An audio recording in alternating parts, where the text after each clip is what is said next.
Most salespeople think their job is to convince prospects to buy. That's why most salespeople actually fail. After 100,000 plus cold calls across 19 different industries, I personally discovered something that changed everything for me. Is that your prospects actually already have the problems you solve. They just can't see them yet. So in this training, I'm going to show you exactly how to help your prospects see the unforeseen, as I call them, really how to uncover problems they didn't even know they had, using a framework I call the Iceberg Method. So you're going to learn the 4 levels of problems that exist beneath the surface of every I'm not interested, and the exact value equation that eliminates 99% of objections before they even happen. This is in theory. This is a live training with a real sales team I did, where I break down the exact scripts and frameworks that took me from 0 to my personal first million in commissions by the age of 30. So let's get into it. Cool. Well, I have a lot planned for you ladies. Apologize. I'm going to go back a step. I just realized I was on the wrong page. So talking with Kelly, here's the thing with cold calls, because a lot of people are kind of like, does it still work? What do I say?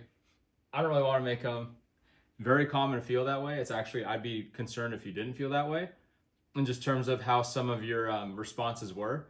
I did send a Google form assessment. Thanks for your patience on that. Google changed how they do their forms, so I couldn't find the link where to share it, and I figured it out this morning. So don't stress about obviously completing that today or whatever, just until next time. The biggest thing today I want to cover is like, what are we currently doing? How are you feeling about the expectations? I know Kelly, kind of you both, a few of you shared like your metrics you're trying to hit. What does that look like? How are we going to put a plan in place to hit them?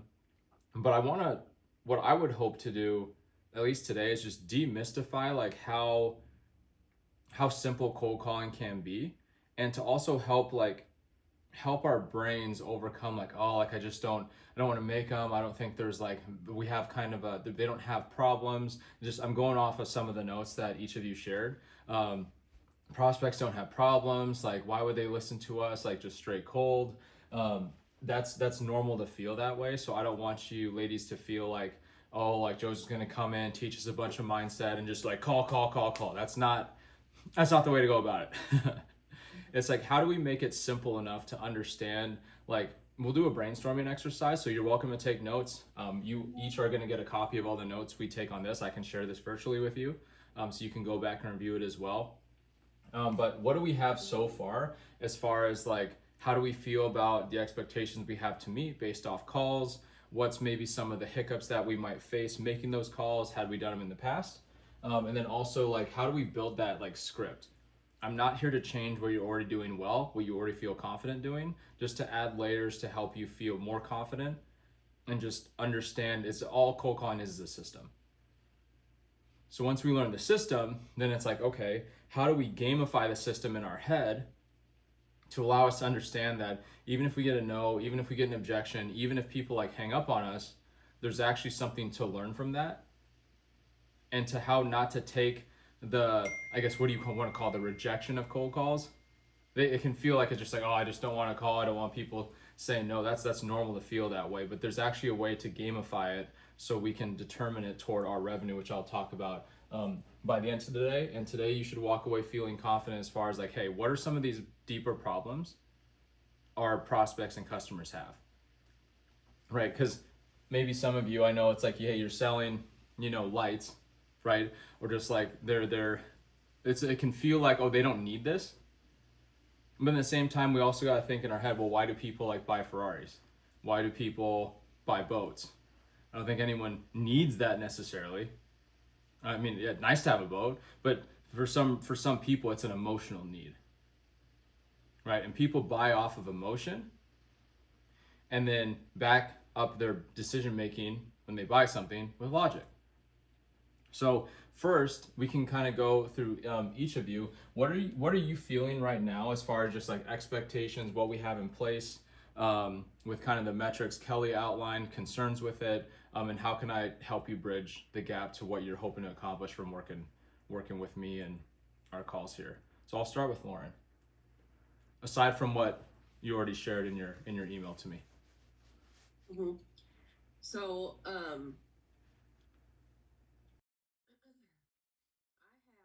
as far as like my goals go,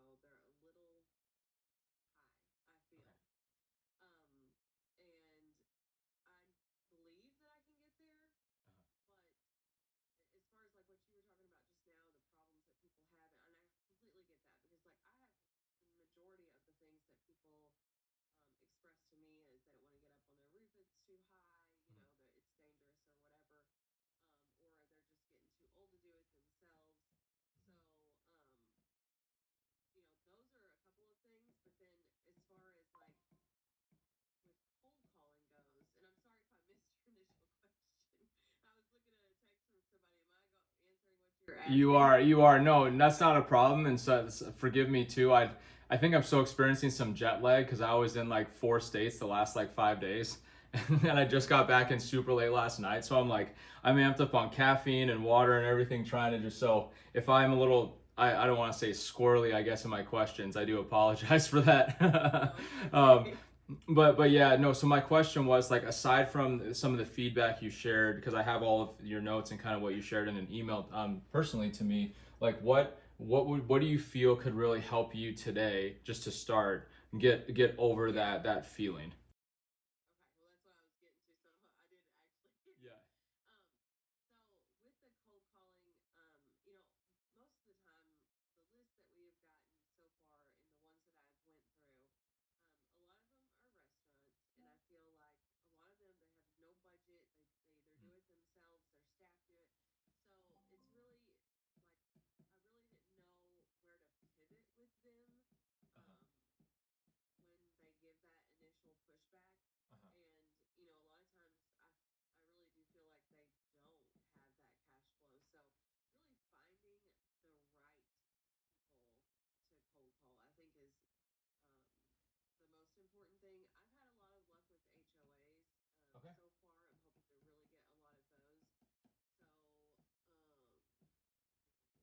Awesome. And really, oh, my one thing is just I feel like I'm catching people, like I'm interrupting their day when I just call them and they're not expecting it. And then I feel like, okay, I'm just expecting this person to just drop what they're doing and listen to what I have to say. Like that's my biggest hang up about it. Yeah. Yeah. I mean, I hate to break it to you, but I mean, you are interrupting their day.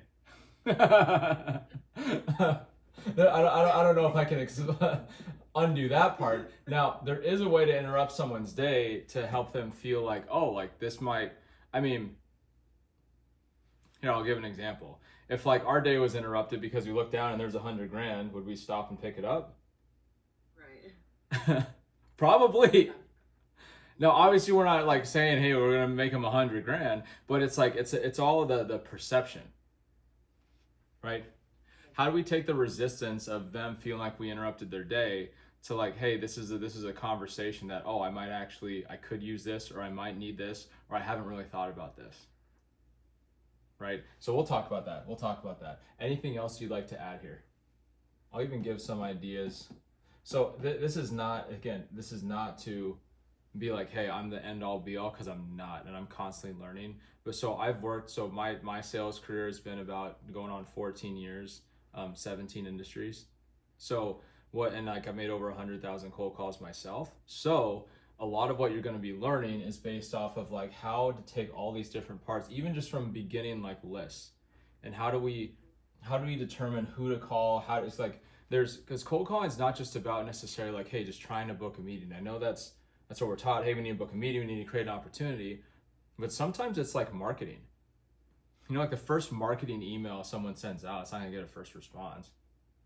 Second, third, maybe it's not even the fourth Instagram message, the fifth LinkedIn, but you're building a story. You're starting to create familiarity, because most marketing or cold callers or prospectors kind of fade out after the first 2 or 3 attempts. Oh, it's not working, right? But if you can be in the people that's like, hey, the 5 to 10, without being too attached to the result in the beginning, it's like a snowball effect. You're starting to build it up. And I'll teach you a way that I have learned to take every call as a win, regardless of whether they hung up, whether they had an objection. I mean, just if it helps any of you, I still get hung up on. I still get objections. I still get not interested. I still get I'm busy, right? And it's just how can we pattern interrupt them a little bit to just like keep their attention?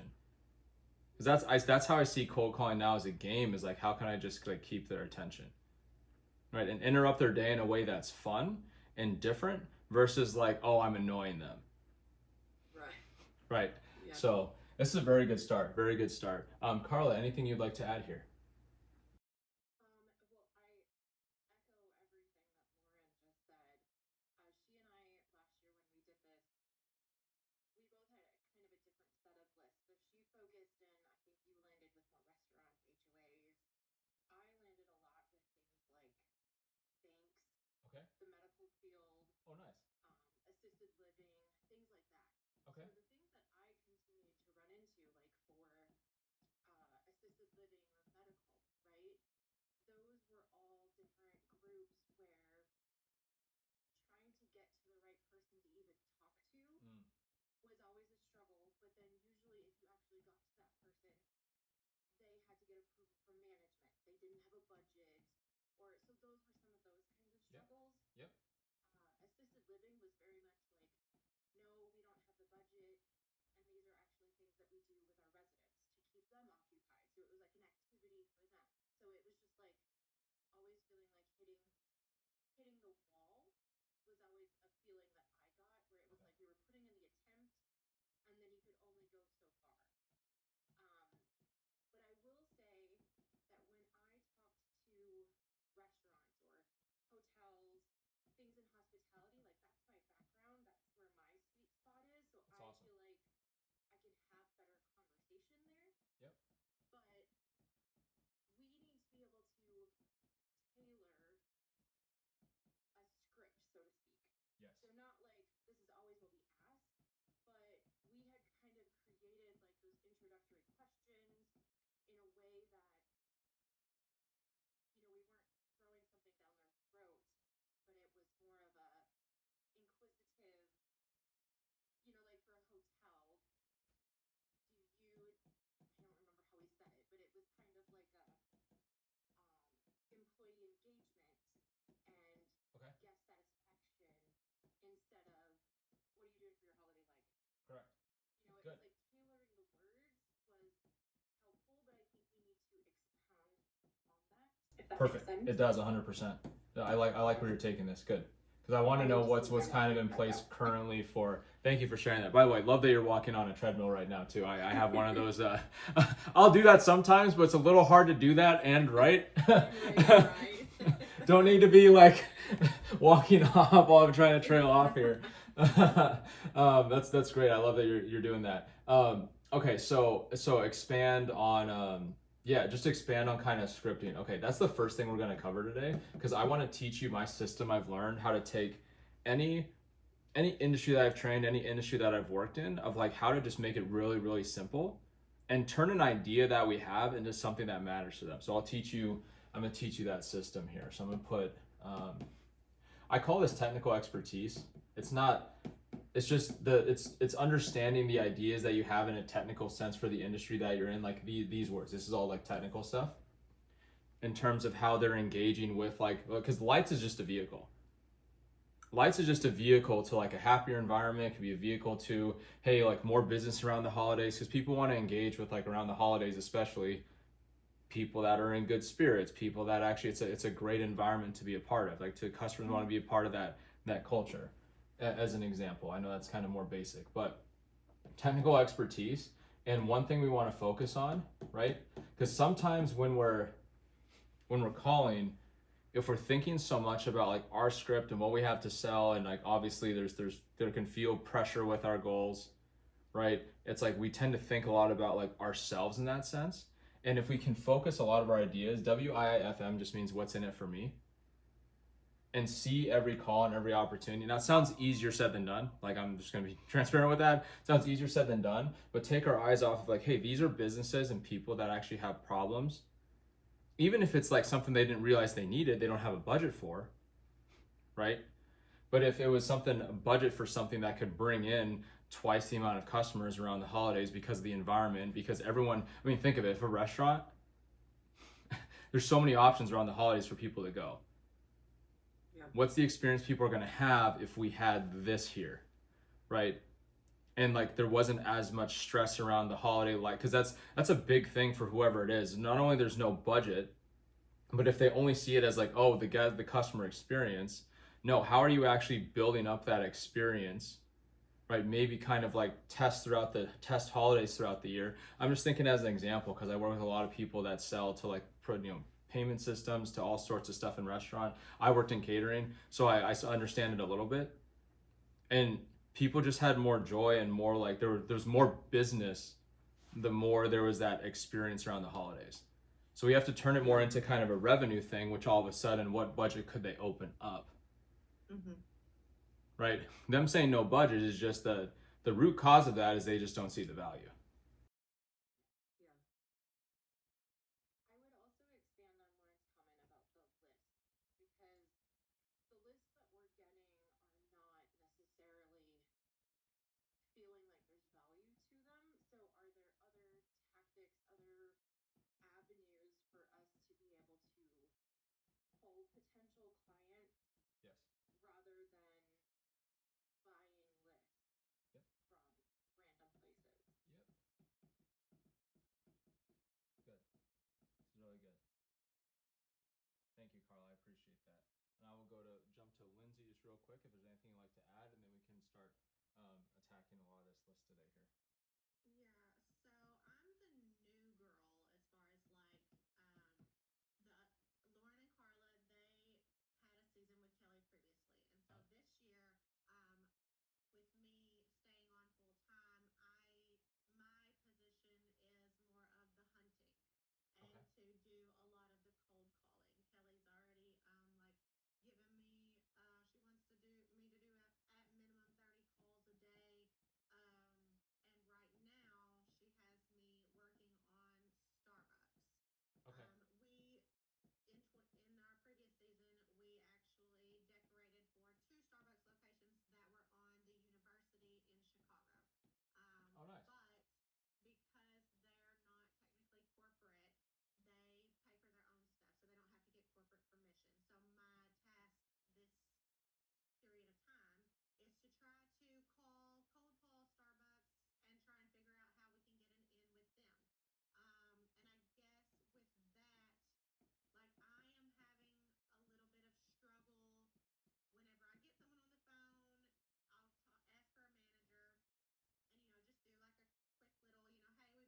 they are licensed, like they have their own thing, and I'm wanting to decorate other Starbucks within the Chicago area. Do you by chance have like a contact that I can get with? Because obviously the store managers, the employees, they don't know and they don't care. So I'm trying to get like the district manager's information, and I've already called corporate, and like that's a whole thing. I don't know how to kind of keep the conversation alive, I guess Yep. you'd say, Yep. without just sounding like a broken record and then getting oh, I really don't know, you'll have to call corporate. Well, I've already called corporate and been on the phone with corporate for 2 hours and got nobody. So, Yep. so I am definitely on the cold call stuff right now. Okay. And so just reiterating with Lauren and Carla's stuff, making sure that I have like different avenues of things to say if like the conversation does go elsewhere, or really trying to make sure that I am touching the notes to where like, yeah, we don't necessarily have like a problem we can fix for them right now, but come the holiday season, a big thing that I like to focus on is that, the Christmas lighting that we do offer can definitely bring in more clientele for them. How can I, give that spiel without just taking up a butt ton of their time, Yep. and also not wasting my time?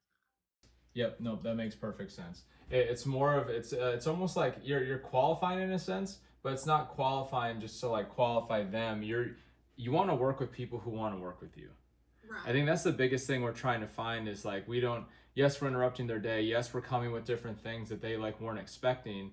But kind of think of I just use that 100K on the ground example because if we can build up enough value for them to understand and see things possibly a little different, they may see their approach to how they've been doing things could be better or lead to results they didn't realize they could have before, right? Right. And every person you're talking to, right? So I bring up I don't know where I put the what's in it for me. when you're talking to different decision makers or people or like a manager, right, they're not going to care what corporate's doing necessarily, because it's just their, like, I don't mean this disrespectfully, but there's just like they're just focused on their day and serving their customers and everything else. But how can we make it for them? Right. How do we make it important for them? Maybe talking to them about, hey, ways around the holidays to reduce like the stress people may feel around the holidays.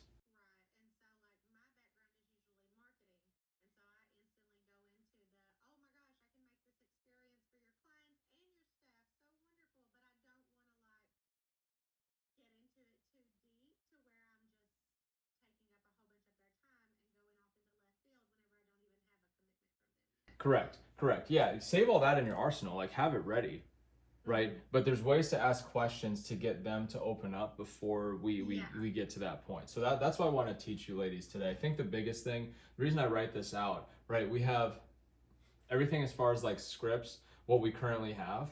And then from a prospecting strategy standpoint, there's two components, right? Okay, the list, like how do we approach, what's the strategy we build up?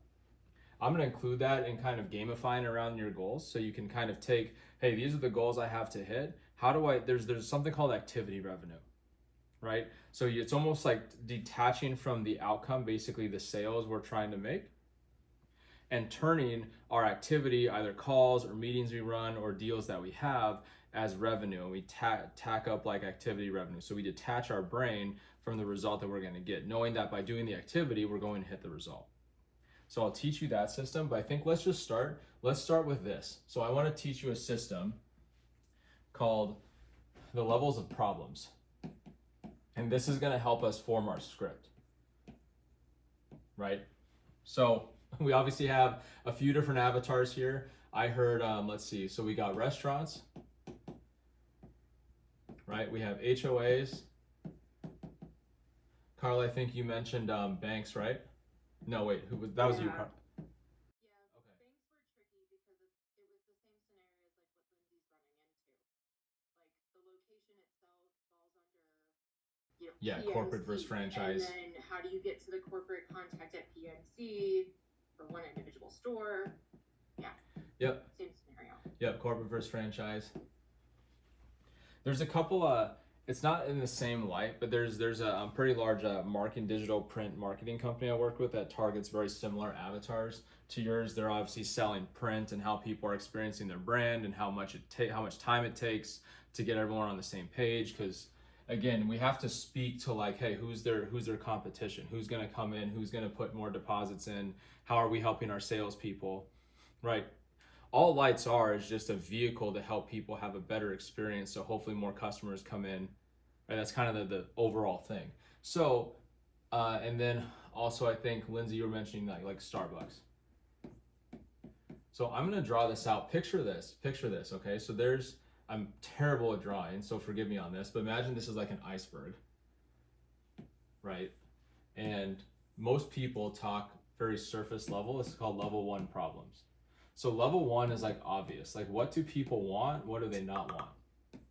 Okay. Level 2 is going to be more common. What do we see as problems that they might have? Is like, what do they lack? What knowledge do they lack? What do they not know that's causing them to experience maybe a more surface level problem? Level 3 is going to be more of like a specific, what's the impact? And I'll dive into these differently. I'm just outlining this now. Level 4 is, hey, if we don't do this, what's the mission critical problem, or what are the ramifications or consequences if we don't change what we're doing? Obviously, this is very generic. So we'll kind of dive deeper into this and how this will work for each of your avatars. So obvious problems are going to be what people want, what do they not want. So let's just pick one industry. I think many of you spoke, I mean, Starbucks probably falls into like restaurants. So let's just call it like restaurants for now for this example. So set aside lights for a second. Just table that. As a restaurant business owner, what do you want? What do you not want? I want more clientele. There we go. It's something that everyone we can agree like wants. So they want more clients. What else? Yeah, high ticket. So we could call that like more money. More money per client. Yeah, reputation, referrals, repeat customers, good. Business that you don't really have to work as hard for. What do people not want? I mean, obviously the opposite of these. Right. Cheaper, no repeat customers, right? I mean, we can do this, but just trying to brainstorm some other stuff that maybe we didn't cover yet. Because you can talk about it in the context of what they don't want either. You know, like Lose if there's customers to another coffee shop, competition. like a block away that has Yeah, competition. Yep. good quality food or good quality service, people are going to go elsewhere. All right, quick pause before we keep going. If you're watching this video, there's probably part of you that knows you should be making more calls. But something keeps holding you back. Maybe it's the rejection. Maybe it's not knowing what to say when they push back. Maybe it's just that pit in your stomach every time you pick up the phone. That's call reluctance. And it's costing you commissions every single day you let it run your schedule. That's why I built a cold call resilience method specifically for this. I've made over 100,000 cold calls because I figured out how to make rejection feel success instead of fear. So if you want to stop letting this run your cold call life, right, I have 30-minute call reviews role plays to allow you to kind of see what exactly you're doing or saying that's possibly triggering that resistance, therefore that reluctance. So let's help you build back that resilience. Okay, back to it. Basically kind of tying back to losing customers. Good. Obviously, like I said, we could do this till we're blue in the face. These are very good starts. So the reason I bring this up, I'm going to teach you something very simple in a cold call. Okay, now that we have what we want, don't want. We call this kind of like our first, you can call it a problem statement. We call it a problem statement. Right? When you call someone, didn't know if you were, it's like, hey Lindsay, it's just Joe Warner. I didn't know if you or someone on your team might be opposed to looking at, I don't know, some possible hidden gaps in your holiday experience that might be causing you to like lose customers. Yeah, it's like marketing. So it's like, I love the exercise we just did because it's a plug and play. Because all I did was I just changed new ideas for possible hidden gaps. It could be possible hidden issues, possible ways of doing things, right? So it's opposed to that in your context, right? Context here, we called it, in this case, the holiday experience. You could also fill it in for anything else, right? We don't want to say in your lighting. That's the biggest thing. Yeah. We don't want to say in your lighting because then that's the trigger, right? It's the what. Yep, so this is going to be this is a quicker exercise. So I'll cover, so that absolutely, we're going to cover that because I want to cover like the basics of a script, teach you how this is a plug and play, right? Because then more clients without extra work is what? That's one of the level 1 problems. So your homework, right, as far as building this script is like, hey, what's an initial statement that I can say when I get someone on the phone, right? How I like to start calls is just like, hey Lauren, it's just Joe Warner. Curious if you could help me out for a second. And there's obviously tone and different things involved, but if you kind of just say it like that, they're like trying to place where they might know you. Yeah. Versus if we start things like, hey, this is so-and-so with, light up your holidays. The reason for my call is that pattern of language triggers them to be, this is a sales call I wasn't expecting. Right. So if I do that, oh yeah, sure, what's going on? Yeah, I didn't know if like you or someone on your team over there, maybe a manager, might be opposed to looking at some new ideas just to help maybe bring in some new ideas maybe around either your holiday experience or the environment of your store that might just help bring in more clients without you having to do much extra work. The goal isn't to pitch them right here. The goal is just to catch their attention. Right? It's like, wait, hold on, like what do you mean by that? Right? Now enter level 2. These are common. So common is going to be what I call a lack of one of 3 things. Knowledge, it's be a lack of a process, or a lack of execution, aka they've heard about it, they know about it, they're just not doing it. That's causing them to experience not getting extra clients without any extra work. So what might they have? Obviously, we don't want to just go and put our thing there. Like, oh, well, you don't have lights. That's not what we want to do, but what knowledge might they be lacking? Like maybe it's like ways to increase the environment, right? Because that's the goal of, I mean, what's the goal of lights? This is the level 2 is where we start to tie in how we can help them, right? And how you can do this in a couple ways, just for respective time today. The way to kind of describe this, and I'm recording this, so you'll have access to this recording. You can tell it either in a form of a story. You can educate them as far as like maybe what would be an example. So let's just pick on this, for example, just for restaurants, right? What's an example that what kind of like process might they lack that they don't know or knowledge that's causing them to not get many more clients without having to put a ton of work in?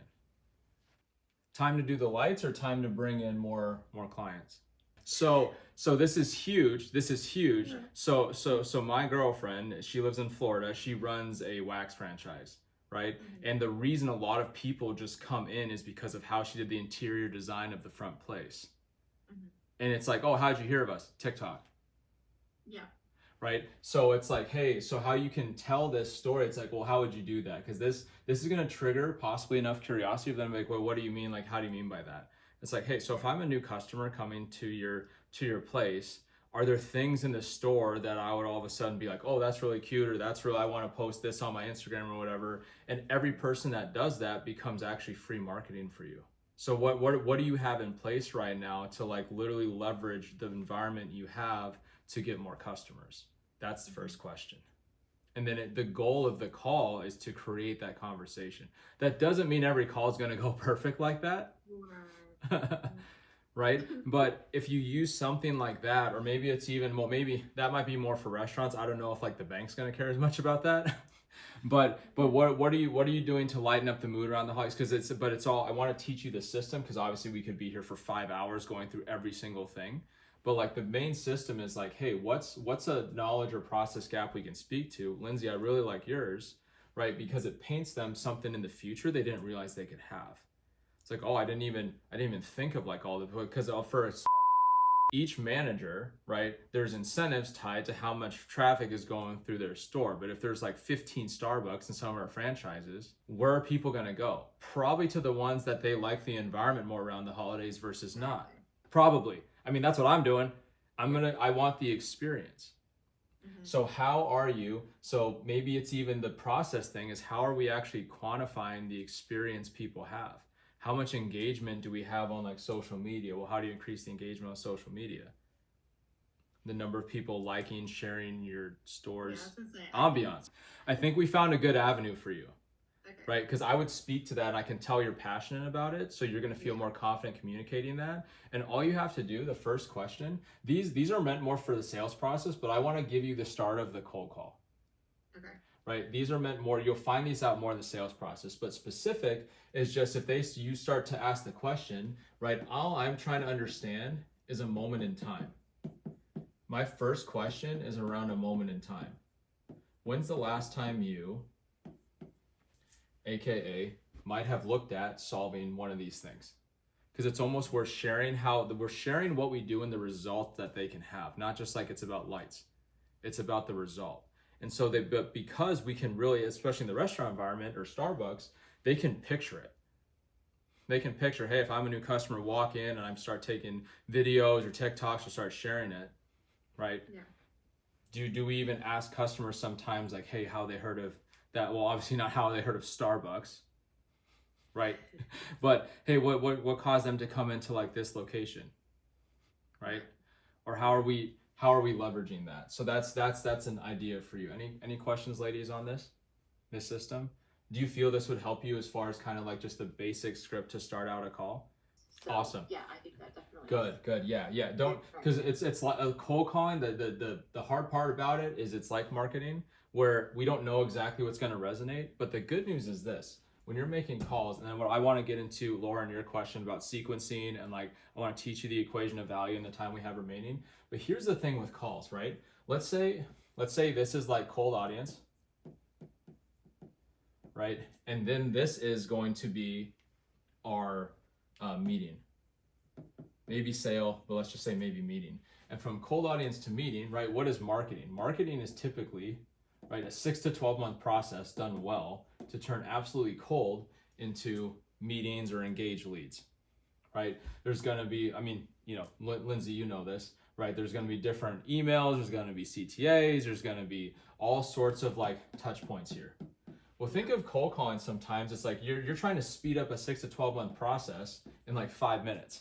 It's not correct. They're not the decision makers. Nope, So. nope. It's not a realistic effort, or not a realistic goal, especially the larger the organization you're working to get into. Right. So how can I use each cold call or each call as kind of like a touch point along the way? What's maybe 1 or 2 pieces of information I can get? Who's the right person? And you're actually kind of building the same thing as marketing, but you can do it quicker because you're just picking up the phone. Yeah. Right? So maybe they'll meet here. Maybe they'll meet here. Now, to answer Lauren's question, what do we put in each of these calls? So this is how I detach my brain from like, oh, I didn't get a meeting, but hey, what did I learn from this call? So that when I call next time, what maybe didn't resonate with them, what different angle could I take? Prospecting strategy, account research, real quick, just to touch on this as you mentioned that, right? Obviously use everything to your advantage, LinkedIn, Facebook. I mean, even like AI is gonna have some different things, how different things are structured, if they have public data, right? So account research, I'm like, you can use calls for that, right? Also to do that as well. That's where like calls can tie into the list that you're building, right? It just takes okay, who am I looking for? Now, granted, there's different like sources like Apollo AI, there's different kind of databases, like Rocket Reach is a very simple one. There's a new one called Lists, I think. There's a few different ones out there that might just have lists. You can get the free trial or whatever and see how it works for you, and then obviously just unsubscribe from it. I don't recommend typically buying Zoom info because that's 1, very expensive. 2, it's just overkill on what we're trying to do. But sometimes it's just calling them to first, not even like book a meeting. The goal of cold calls is not to book meetings. I know a lot of people say that.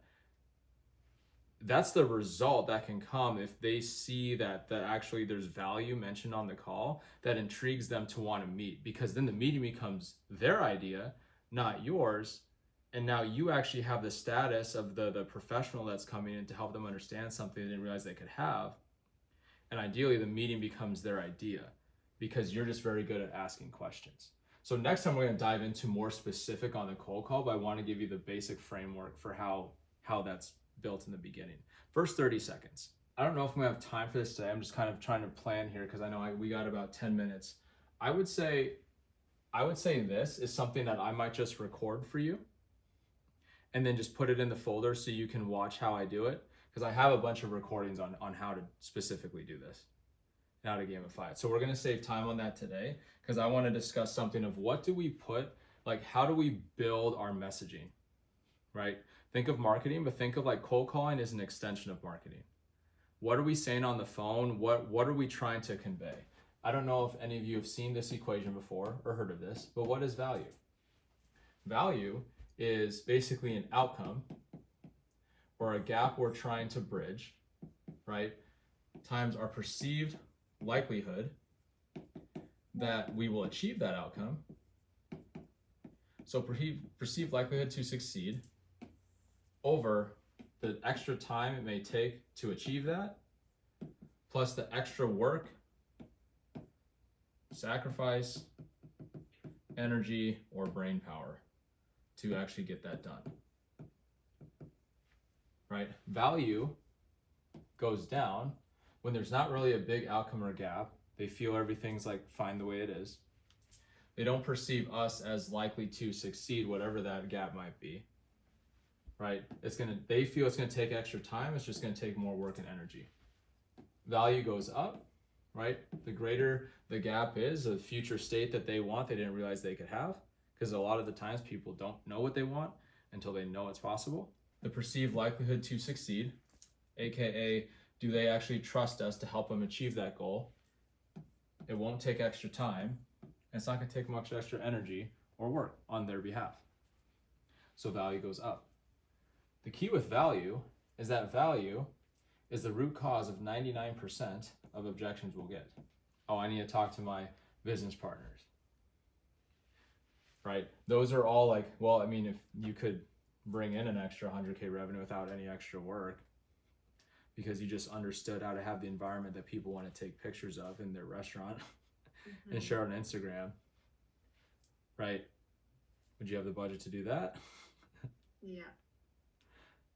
See, because that's it. They're perceived, because it's not actual value. The key asterisk is this: it's perceived value. So how do we alter their perception? So when we change the way they see things, the things they look at and the situation they see in front of them actually changes. So Lauren, to go to your question, how do you build a sequence? Everything is around these 4 frames. You're shifting them from the left to the right instead of Beyonce going to the left. That's the goal. Shift them each one. So what kind of stories can we tell? What examples can we use in our emails and our calls to help them see something they didn't see before, right? The component, I'll dive into each of these components. We'll discuss kind of building this bigger, but it's just a lot of this script is built into what we just discussed. It's just like, having bring on extra clients without much extra work. Oh, well, how would you do that? Now all of a sudden it's about increasing like a result versus like your holiday lights. This is more about talking about the result versus the what. There's areas of trust that we have to increase, right? So there's 4 areas of trust. When someone is perceiving, hey, what's my likelihood? Okay, now that I know there's an outcome I could have, well, how do I know like you're gonna be the one who's gonna help me? It's gonna be trust in you, trust in themselves, trust in either past experience, or you could call this their current situation, past experience, or their friends and peers.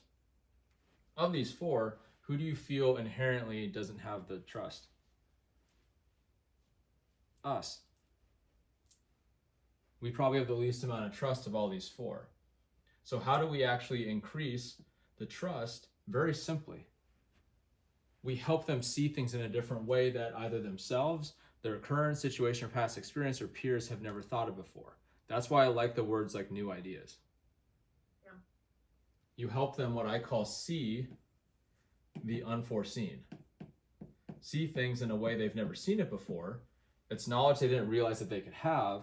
So now all of a sudden that outweighs trust they might have in themselves or their past experience. Very simply on this, actually I'll touch on this one first because this one's very simple. The more we can make it about them and connect the dots on the call to actual tangible moments in time, where it's like, hey, around the holidays, let's say, I'm just use the Starbucks example, all these different stores people can go to, who's getting the most traffic? The ones with the nicer aesthetic. Most of the time. But how is that aesthetic being shared? How is that community being built? Right?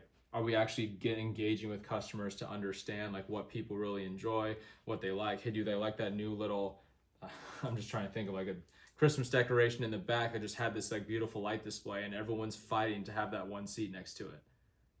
Yeah. As an That's example. what I want to create. Exactly. So it's this, and it's also making complicated technical language that we might call, as far as like our lighting, all the different ways, complicated, turning it into simple. Right? Just like we kind of convert all the lights, all the fixtures, like you ladies are gonna know that 10 times better than me, but how do you turn that into something simple like the aesthetic, the environment, just communicating in a simple way that they can understand on a call? And then the time delay is basically just folding time. How do you fold time? You're just more proactive. This is maybe less on a call because you're not gonna be able to convey that. But like, how much time do people feel it takes to like set up their lights, and then all of a sudden the service of it, and then what all of a sudden a light goes out? What's that process like, right? When you're waiting for like I don't know if you've ever been to obviously an airport or a shuttle, and you're just waiting. I bring this example up because when I was in Boston this like past weekend, they have everything is like on their highways. It tells you the amount of time based off the traffic. So it actually feels like less time because it's like, oh, 16 minutes to this, oh, 10 minutes to here, versus just saying, hey, 10 miles. I don't know how long that's gonna take. Right? So you fold time for people by actually setting expectations up front, right? And kind of what's realistic, so they actually have the expectation beforehand. So I'm bringing this up. I'm bringing this up as examples because when you build your email sequences or your messaging, you want to touch each of these 4 frames. You can use success stories here. Hey, other restaurants that had this environment or kind of in this city have been seeing this when it comes to like, their experience around the holidays, right? Yeah, and that's what I'm trying to use as my in, is because I did decorate for 2 Starbucks locations already, Yeah. and like the staff and like the students and all of that really loved it. So I'm like using that as my, well, we've already decorated for 2 previously, and it turned out to be a really great hit. So that's why I'm trying to, decorate for yours as well. Yep. So. Absolutely. I would leverage that and communicate it in a way. It's not just about like decorating it. What's the result? They had more customers, or all of a sudden customers are sharing that location all over their social media, and all of a sudden they're getting free leads. They're getting more business. So I would just alter it a little bit just to make any story you're talking about, communicate it in terms of results. Yeah, I think that's where I'm needing the most help, is to kind of switch the language to not sound so salesy, but to still keep them intrigued. Correct. And then the simplest way to do that is just this. Yeah. Because if we just turn, so here's does this help, Lauren, as far as like how to what to build into sequences? As far as how you do it, like you can do, I typically did like 2 to 3 weeks. If you're trying to get a hold of someone, you can do like maybe 2 to 3 calls a week, right? It's because you're probably not even getting a hold of them once or twice or whatever. And then maybe I'm just trying to do 8 touches in a 2 to 3 week time span. I don't want to seem too eager, call them every day, email every day, right? Yeah. But I typically will build a story, right? You can use calls, you can use voicemails, right? You can even do like a video message if you want, either in an email or LinkedIn, and you're just communicating a story, and you're talking about the problems they didn't realize they might have had because of all the conversations you've had. Here's what other people are all doing. Here, it actually doesn't take as much time as people realized, and actually, like, it's not much extra work. How much extra work is it to put up a couple lights, in the sense of like how much that could bring in if someone just TikToked everything? Absolutely. So you're saying here people would want it or they wouldn't want it, if I understood correctly. And I know there's a lot of things we wanted to cover over kind of next, however we're working together. So what I'd like to do next time, just for sake of time, and I might even in an email refer you ladies to different like trainings I've done that just dives deeper into some of this stuff. But I wanted to apply it to specifically to you 3 today, just to like, how can we just start understanding, hey, how to simply open up a cold call, right? Because I don't want you to change everything. That's not the goal. It's like, what's 1 or 2 things you can take from today and implement right away, right? Maybe it's putting a sequence together that addresses the 4 frames of value, and just kind of build that out, and then tie it back to the levels of problems that we discussed. And I will share this with you.